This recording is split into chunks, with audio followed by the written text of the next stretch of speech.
Welcome to the Oyster Stew podcast. I'm Bob Mooney, General Counsel for Oyster Consulting.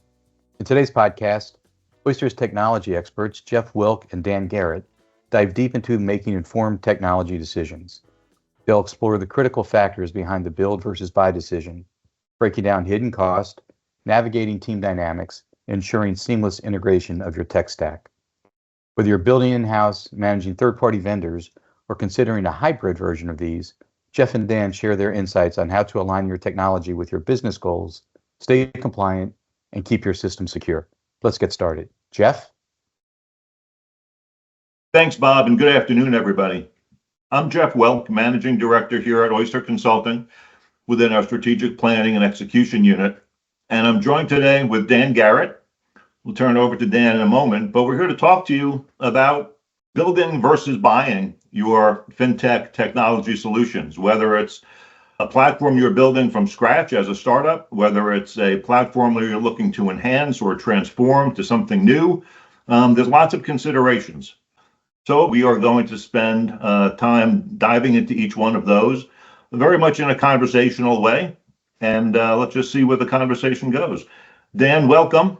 And if you want to say a few words. Yeah, thanks, Jeff. This is Dan Garrett. I joined Oyster earlier this year. So excited to be part of this great team. 30 years of experience in the industry, working for RIAs, broker-dealers, clearing firms, and some software companies, and holding roles as chief operating officer or technology officer within those different entities, and being responsible for building out technology platforms, mobile apps, web apps to serve financial advisors, end clients, money managers, and so forth. So I've had a passion for combining technology and finance my entire life and have built a career over that. And I'm doing some of those same things now with our clients here at Oyster and helping them, look at their technology and make decisions about where they go from here. So Jeff, I'm really looking forward to this conversation. You and I are kindred spirits in this area and love talking about this stuff with you.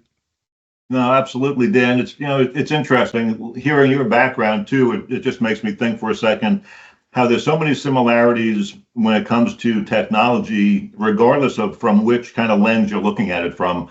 My 30 years was spent more on the strategy side, less on the technical nature of technology, but more about how do you put the different options together, and then how do you implement and roll out and get adoption and things like that. But at the end, I think what everybody is going to hear today is that the fundamental questions that go into build versus buy are largely the same, regardless of the type of institution you're with or the type of firm that you are. Obviously, yes, they may have different levels of magnitude based on your resources and size of organization and things like that. But the basic building blocks of this perennial question stay the same. Maybe we'll pick a handful of them and just start off talking about cost, right? I think that's one of the first things that typically comes to mind when considering your tech stack. Again, whether it's new or you're looking to rebuild it or remodel it. But the first thing invariably people think about is often cost and what's it going to take. Maybe why don't we spend a couple of minutes going through some of those considerations? Yeah, no, that's great. It's really interesting. I saw a presentation the other day about, building out your tech stack and what that looks like, and how, firms or the industry really needs to focus on building, this holistic stack that could be used by everyone. And that presentation could have been given 20 years ago, and it would have been relevant back then. And I think that same presentation can be given 20 years, in advance from now, and it would still be relevant. And so the question of, why hasn't anybody come along to do this? Why doesn't this exist already today? And cost is a big factor, and it hasn't been because firms haven't spent money. I mean, I think if you look at the industry, very large firms, whether it's clearing firms or tech firms, have spent millions, if not billions, trying to build, the Uber wealth management solution that has the best of CRM and planning and reporting and trading tools all together with account opening and seamless between RIA, BD, and your clearing firm and everything talking together. And why don't we have that today? And a lot of it does come down to cost, and it's very expensive, and things are constantly evolving. So we'll get into that, but there's some other things I want to touch on later too, why I don't think we've seen this Uber platform come to fruition. But a lot of it is cost. And I think firms need to realize, especially firms that do not have technical wherewithal. You don't have a software development team. You don't have the resources and skill set in that area. You have to be very careful about, what the costs are and making assumptions about what it takes to build something and how long it takes, to build something, because it is quite expensive. The software developers, we just saw about 2 years ago, we saw a huge increase in the amount of money being spent on developers. The cost of a software engineer today is skyrocketing. And the reason for it is because every company is becoming a technology company. Because of that, everybody's trying to build technology. They're trying to automate things. And there's only so many developers that, can go around. And even offshoring today is becoming, more and more expensive as just demand drives up. But cost has got to be something that is fun, first and foremost is, what is your budget? And is that budget realistic in terms of who you're going to need to hire or who you're going to need to work with, to build out your technology stack? Yeah, Dan, I think, it's interesting when you mentioned cost too. Something that struck me there was when you're talking about the cost of a software engineer or developer over time, because typically one of the things that I've come across with some of our clients is that they look at today's cost, right? They're looking at a column A, column B, right? What's it going to take me to build? What's it going to take me to buy? And, in the build column, they've got today's costs. Some of them will project out 3 years, maybe 5 years.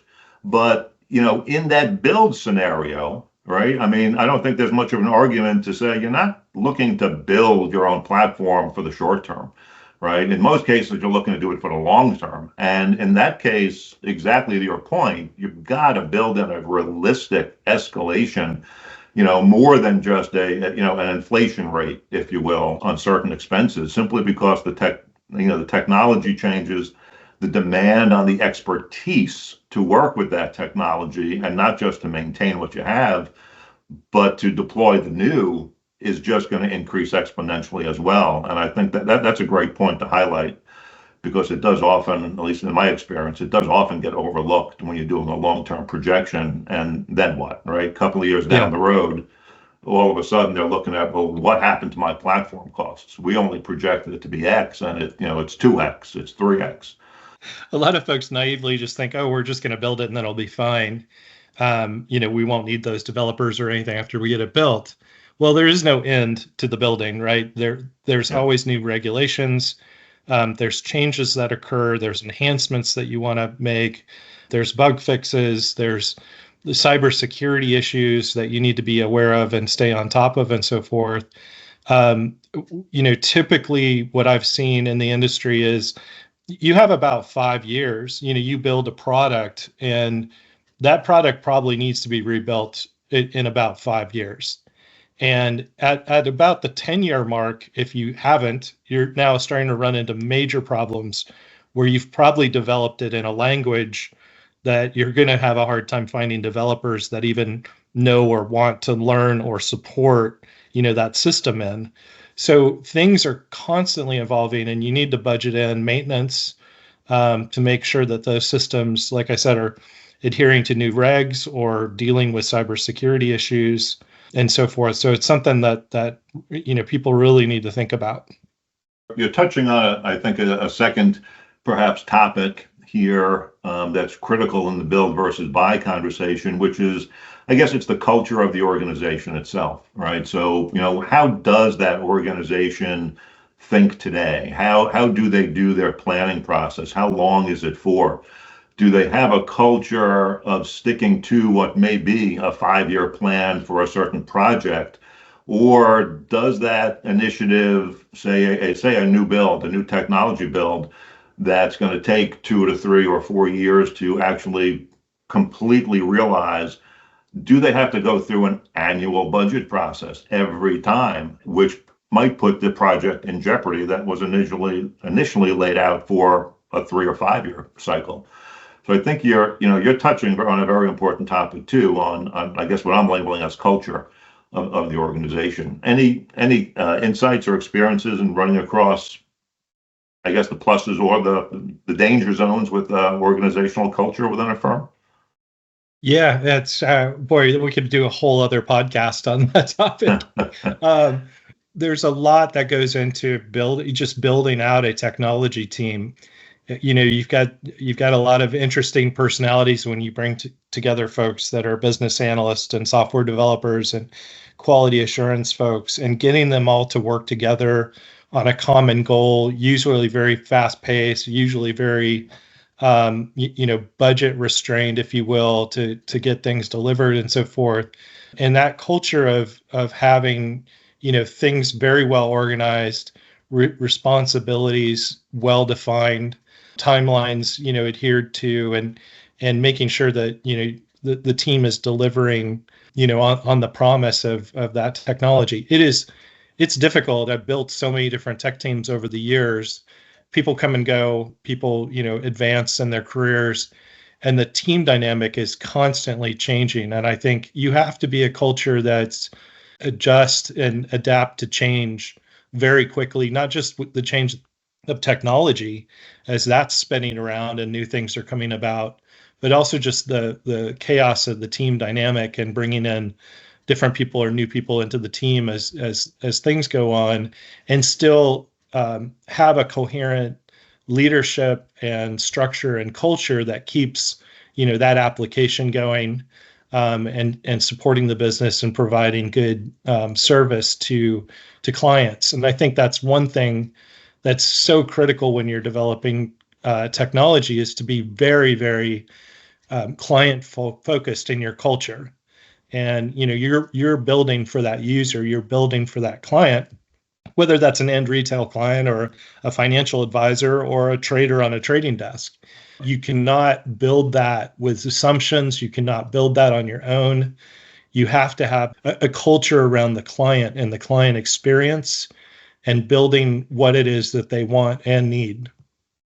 Now, and Dan, I think it's a really interesting point, because you speak to the individual expertise and the individual mindset, right, of some of the technology developers, the software engineers, and those teams of individuals who are very specialized, who have very targeted skill sets in terms of building out certain components of your technology platform.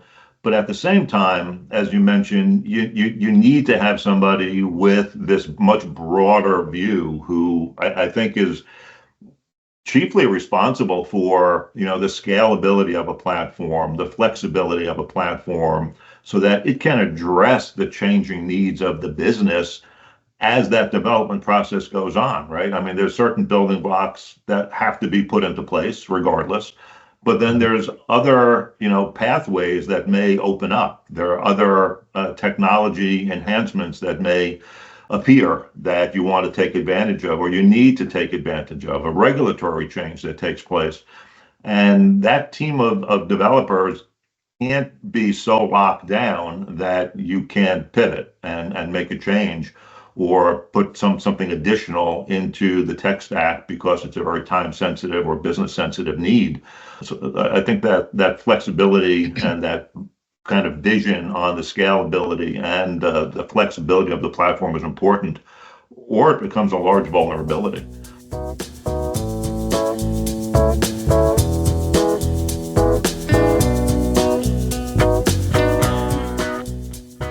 I think, speaking, going down that path as well, let's kind of shift gears a little bit here. And so when you go onto the buy side of things, right, I think one of the areas of caution, and I know I've seen it, I'm sure you have too, is that there's this kind of preponderance of thought that says, well, building it's just going to be easier, right? All I have to do is pick a vendor, and then all I have to do is make sure we're staying on top of, is doing what we need to do, and stick to our contract and pay the bills. Whereas the reality of it is, even on the buy side and leveraging top scale or newcomer third party fintech platforms comes with a battery of responsibilities as well. Whether it's the need to, and dare I use the word customize, right? When you're building, when you're buying something, but there is customization typically always, or maybe let's call it, what I kind of call the smaller C configuration. But that's still, I'm sorry, but that's still some customization for your business. And all of those things are things you need to manage, right? You need somebody who's going to watch over that. You need somebody who's going to monitor, is it doing what we need it to do? And is it doing that on an ongoing basis for the, 3, 4, 5+ years maybe of your contract? Similar to one of our other topics here today, you mentioned we could spend a whole session on, the regulatory requirements of third-party vendor management. It's elaborate, and things that even on the tech side, just because you sign a contract and you outsource a certain set of functionality or a large platform set of functionality to somebody else, there is still big responsibility inside the firm to manage that, whether it's for business function or for regulatory aspects as well. Yeah, so much to explore there. First of all, you need to do your due diligence. You need to define what it is you really need and want, and then go out and make sure that you're asking the right questions of these vendors before even buying.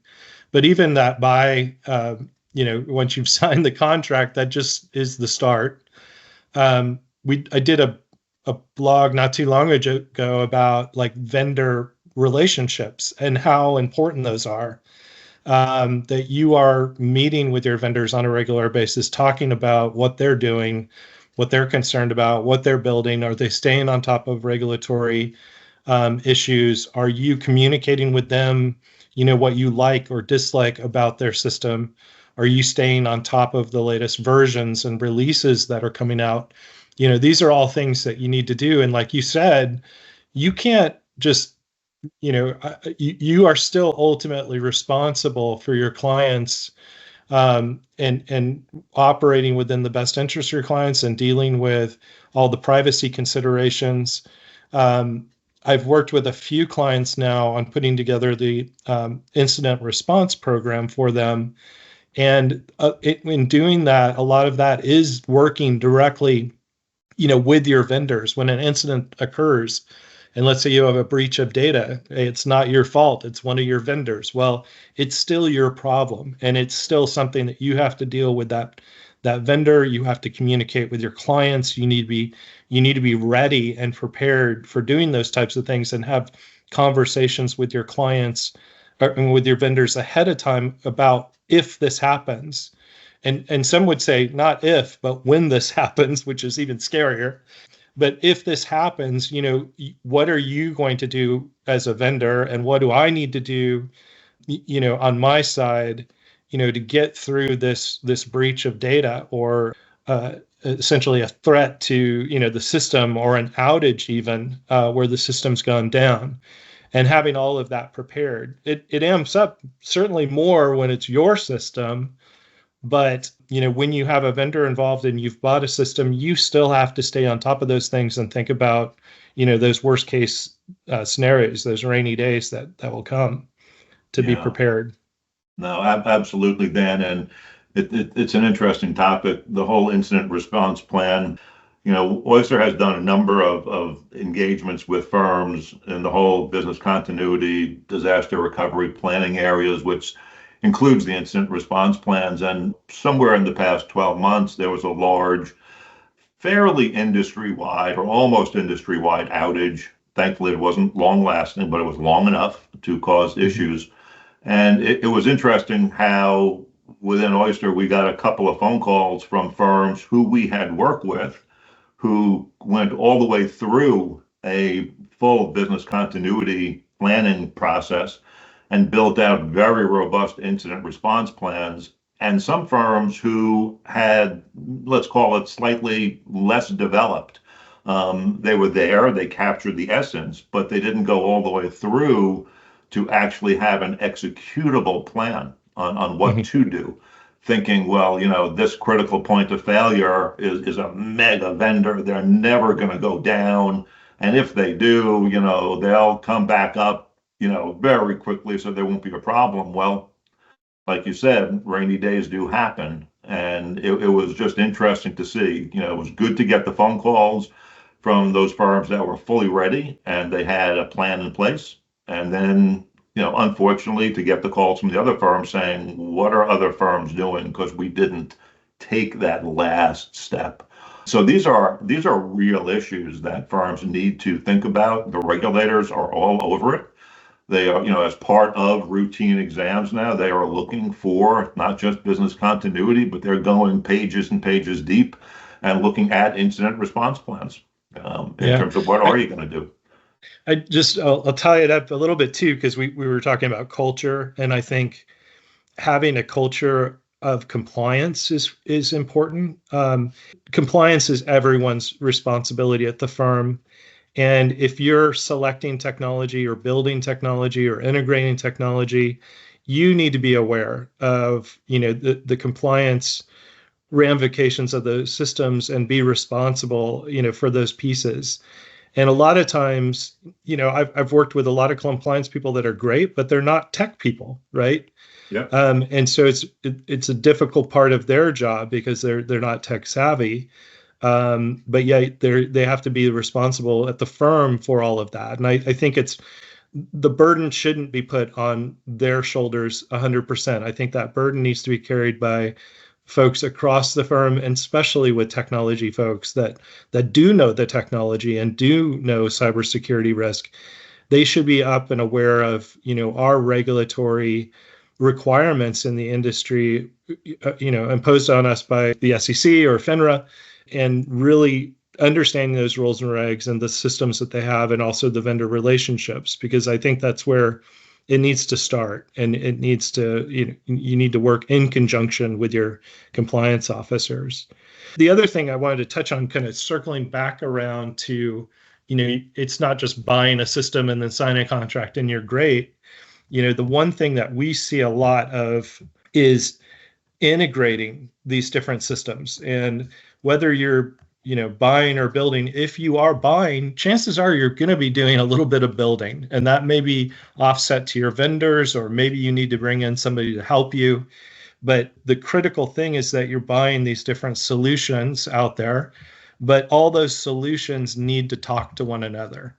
And so in a lot of cases, these vendors do have APIs or links to other vendors, and so there's data sharing that occurs, and sometimes there's not. And so that's another thing that doesn't a lot of times get looked at right in the due diligence or in the contracting of getting a system, which is to ask the questions around, okay, well, I need the data in this system to also flow over to this system.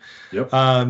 And making sure that the contracts are written such that, you include those kind of considerations, or be aware that you're going to need to probably hire somebody or work with someone, to get those systems to talk to one another. So integrations are extremely important. Yeah, Dan, I couldn't agree more that it's really a hybrid approach that has, I think, taken on a whole new, I think, sense of interest, both from the tech provider perspective, but also the firms looking to deploy technology. And that whole nature of the contracting it's always been critical, but I tend to say it's more now than ever. The devil's in the details, right? I mean, how many firms have we worked with, and how many different providers have we brought to the table for firms to work on doing evaluations? And invariably somebody will say, oh, well, we have an API for that. And that will be it. That will be the entirety of the conversation. We have an API for that, and move on. And nobody's asking, what does that API do, right? What exactly are you delivering access to through that process? And does it do what you think you're answering the question that's being asked, and vice versa? You got to get under the hood, way under the hood, and really see, is in this hybrid approach, which is totally rational, are you going to get what you're expecting to get or what is critically necessary to get? I think the other area that is becoming very, very popular with some of the platform providers who are taking on this area of being a hybrid provider. And in that case, when I say that, I mean more of a core platform of their own with a robust, API store to conceivably allow you to plug and play connectivity with other third parties. They're also launching these developer portals. And, I think more clarity is necessary in conversation around those opportunities. What exactly does this developer portal do for a firm's technology team? How much flexibility does it afford you? Does it match with the skill sets of your tech team? So, I do see a lot of terminology that's being used, a lot of, I hate to call it loose conversation because I don't want to make it sound deliberate, but it is loose conversation that firms need to be very careful, very mindful, not ashamed to ask a question. Tell me more. What do you mean by that? Give me the full, 20-minute conversation on that 3-word answer you just gave me so that you don't wind up with surprises, down the road. Yeah, and if you don't know, get with somebody who does know and can help you. If you're not technical and you're not going to ask the right questions or dig into things in detail, bring on somebody that can help you in that area, that has maybe worked with that system before or has integrated that system before and knows the questions to ask. Things get complicated. Like if you work with a particular custodian, great. That custodian has the lion's share of your accounts and all of your data, and they may have APIs and you can pull the data out and you can get some other technology solutions to get data in. But then there's what about your assets that are held off platform? You can't forget about those too, and your clearing firms may or may not help you with those and aggregating those and consolidating those. But the technology vendors that you do go with, you need to bring that data in there as well. Some firms are so large they need to have a data strategy, and this is probably a whole nother podcast, but those are things that you need to think about too. Can you get your data out of these systems, not just to put into another system of yours, but to put into a data warehouse for you to do analytics around or reporting around or just management of how much AUM do you have? Those type of questions come in a lot of times when the regulators come in and start asking questions. They want to know your business, and you should have those numbers, easily accessible. And sometimes they're not all in one place. In the case of off-platform assets, along with your clearing, assets that you have at your clearing firm, and being able to bring those two numbers and aggregate them together. Sometimes you have to do some work, to do all of that. But Jeff, I wanted to talk to you. So kind of coming back around, I really wanted to get your thoughts around this presentation that I recently saw, which was, hey, the industry really needs to build this Uber system that has everything interconnected. And that's been talked about for 20 years or over 20 years. And a lot of money has been spent on it. And I just wanted to get your thoughts of why isn't it here? Why don't we have it? Dan, I think it's going to always remain as that Uber achievement, right? That you call it the Uber platform. I think it's this ungraspable goal, and the reason for that, in my opinion, is just that technology changes so rapidly. The one thing that never stops changing is the speed of technology enhancement and the enhancements that come with that in a very rapid pace. So that Uber platform is never going to be here because the goal line is always shifting. And at the same time, the business needs are always shifting. So you've got these different dynamics, one being technology itself and the expertise and everything that goes along with that development. And then you've got the business cycles and the business needs for what they need to react to for their consumers, for their clients. And so you put those dynamics together, even with the most well-resourced company. Yes, there will be some who are doing better than others.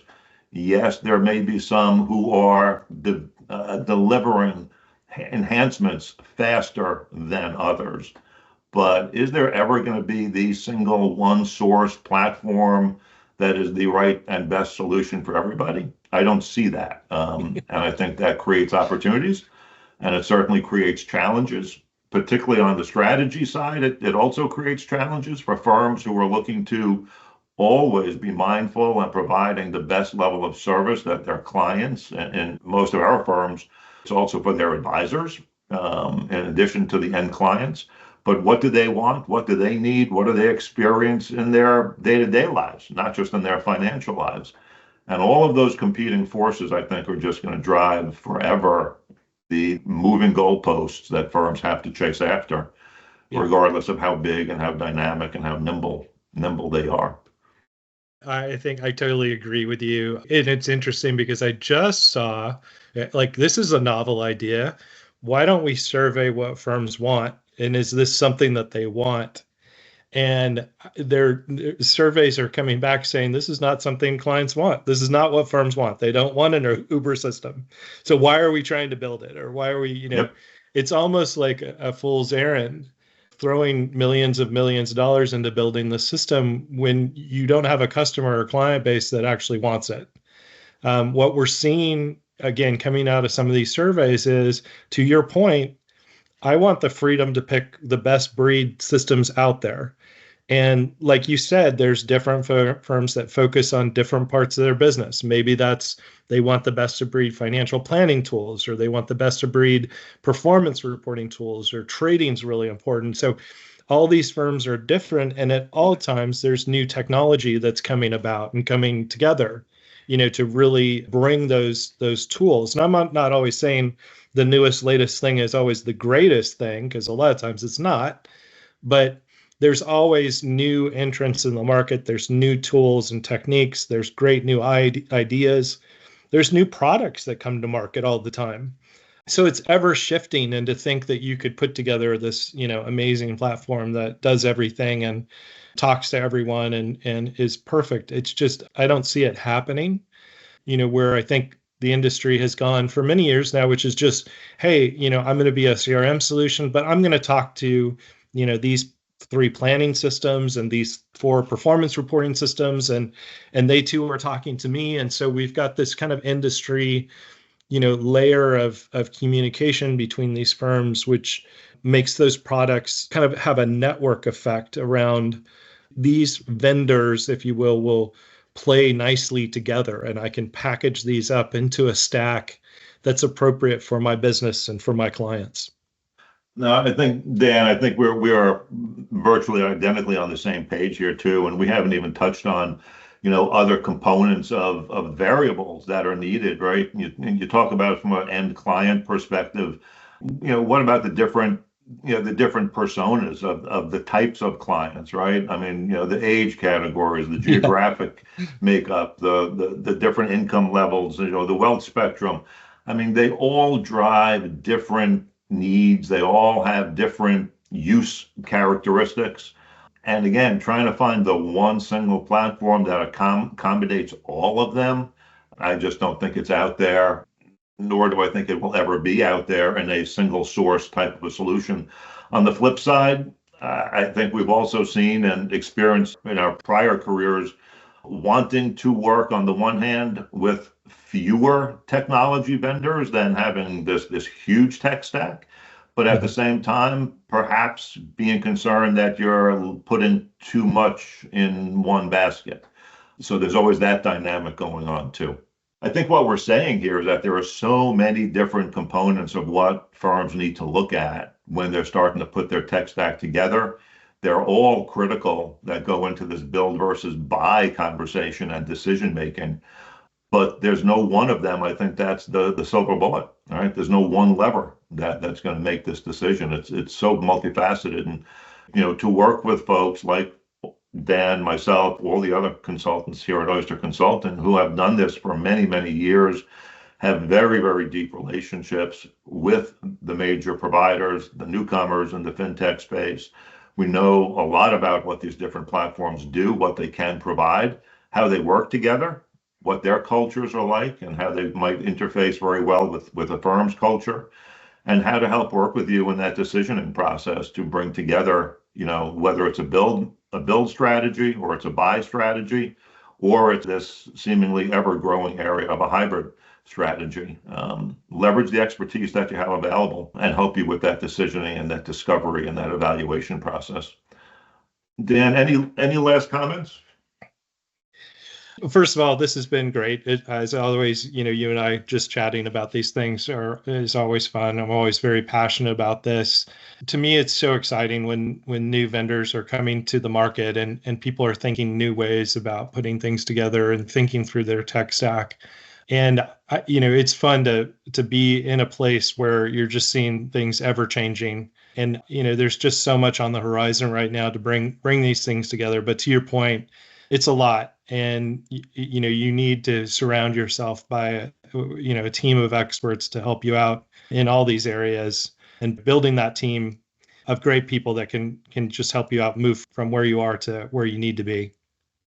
Very good. Well, Dan, thanks today. I think it was a great conversation. We could certainly go on for quite a while on this, and who knows, maybe we'll pick this up where we left off and dive into some other topics going forward.